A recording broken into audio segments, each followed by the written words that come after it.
साईराज गोविंद पथकातर्फे 7 थारांची सलामी या ठिकाणी देण्यात येत आहे।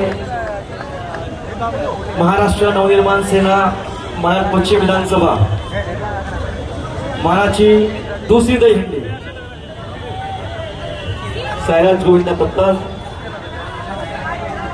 मी इतर पथकांना विनंती करीन की आपण सर्वांनी त्यांना सहकार्य करायचं आहे। छत्रपती शिवाजी महाराज की अरे बोल बजरंग बली की जय। मी प्रेक्षकांना आणि गोविंद पथकांना विनंती करीन की त्यांनी साईराज गोविंद पथकाला सहकार्य करायचं आहे। त्यांना बेस द्या, घेरा भरून सर्वांचे हात वर।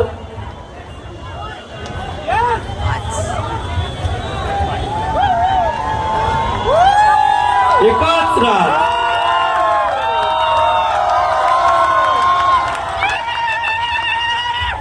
साईराज गोविंद पथकांना विनंती सुद्धा आहे की ती हंडी फोडल्यानंतर आपण जागेवरती थांबायचं आहे।